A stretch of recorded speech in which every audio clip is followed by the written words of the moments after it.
Welcome back to Peaks 47. So let's just remind ourselves of where the last video finished. I've taken back the paint a bit more, a little bit in some places and not so much in other places. Probably going to add some weathering powders and bits and bobs to it, but I'm going to do that once it's down on the scenery. So this is where I intend on doing the first bit of chopping. I'm going to remove this whole section of this wing, do it quite jaggedy with the Dremel. I'm also then going to have this engine cut off, and then I'm going to build the props on and have this as a separate piece of damage. And then I'm also going to remove just this wingtip. It's really tight in this corner. I've got to take this wingtip off really to get it in. I'm not sure what I'm going to do with the stabilizers yet. I might just sort of pull one down just so it's sort of sagged down. So I'm going to get the Dremel out, start cutting these bits off. I then want to try, and the bit that's exposed, try and scratch build a section of the wing section in there so you can see all the little holes. So I'm going to have a go at that once I've got this chopped up.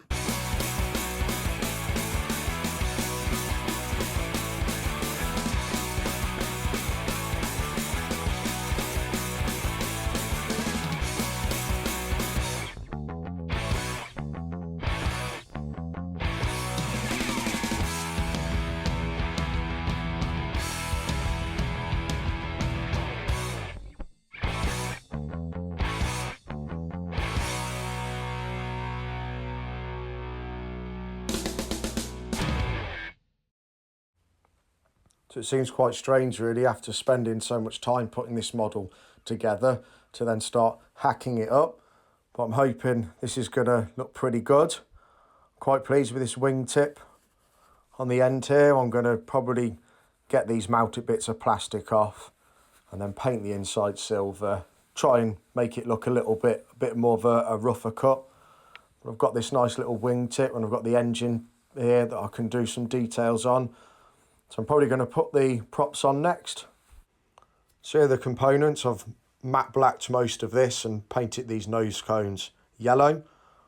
I've removed a prop, so I'm going to glue the prop on and then glue the nose cone over the top of that, and then I can start weathering it up.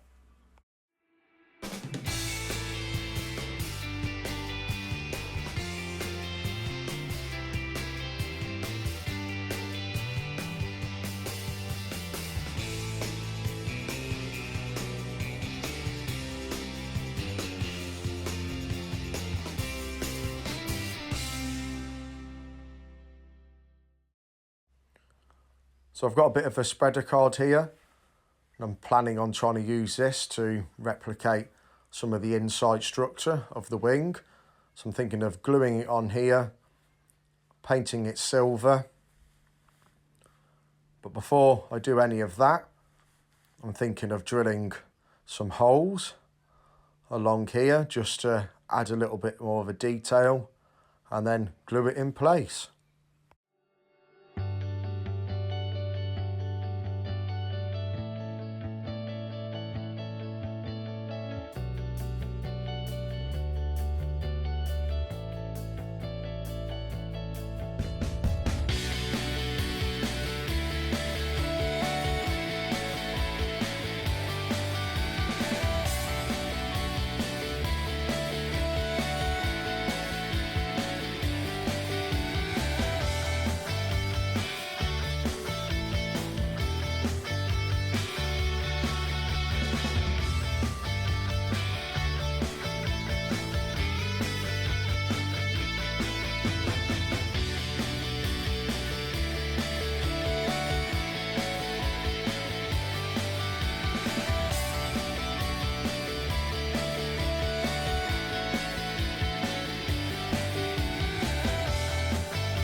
So I've decided to have this engine in a little bit better condition. I have still got to weather it yet, but my idea is that the aircraft landed at this sort of angle.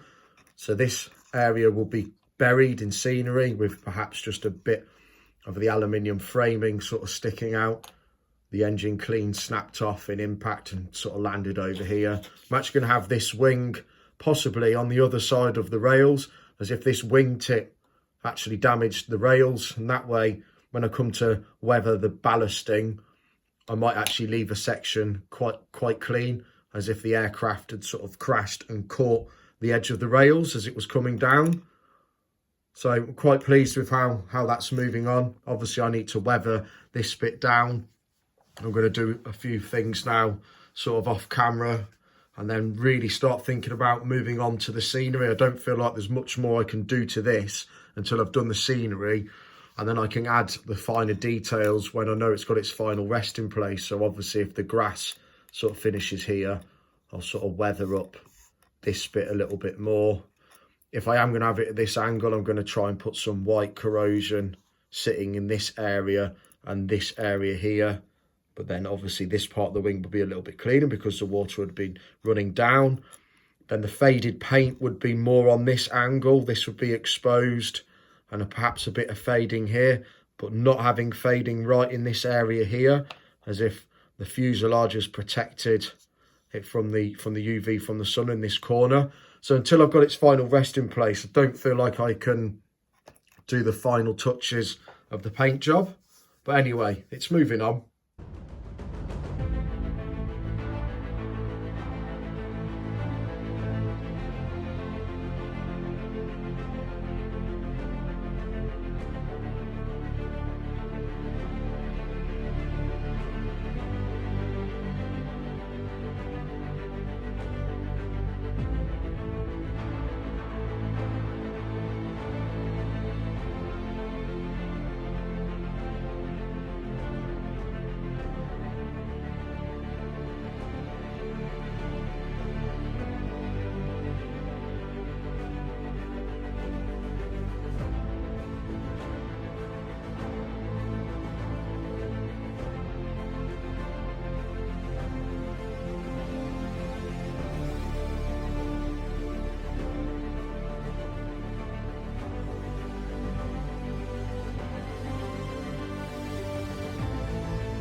These transfers are working great with the IPA, because obviously where the white and where the black would be, that would be where there'd be more paint, so it would take longer to break through. So just washing over them is washing the paint away around the decal, but not on the decal itself. And it's giving me that worn effect that I'm striving to achieve.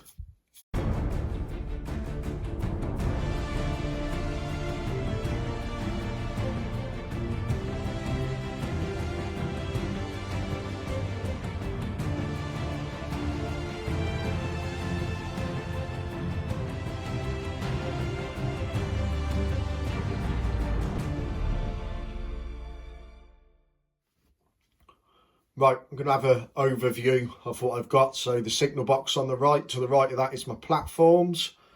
So this is the space I've got to play with, which as you can see isn't a lot. So the idea is it came from this direction. There's an embankment here. So it will be sitting something like that, flat on the embankment. This wing then did damage the rails, so they dragged this out the way, and probably have this leaning upwards just so you can see it, maybe on some rocks or whatnot on along here. I can do the ballast a bit cleaner on this inside rail for a few 100 feet along here. I think that's going to sit there quite nicely. So I suppose that's the end of this video. In the next video, it'll be back on Scenics, getting this embankment in place. I've got to make loads of sea foam, and I'm just going to have this whole wall here, sea foam just sort of blending in the front of the cliff just here, just to disguise this edge. And then the same on the other side, I'll be doing the same. Got to figure out what I'm doing here. I'm having some sort of loading platform here, but there's going to be a lot of waste ground. I might even still leave a little bit of bits and bobs from the aircraft damage sort of in here, bits over here, bits behind the signal box, bits over here that are flung everywhere, loads of gorse bush. Certainly want this sort of area buried, although I still want to try and expose this work that I did along here. Some sea foam around it. Hopefully that should work.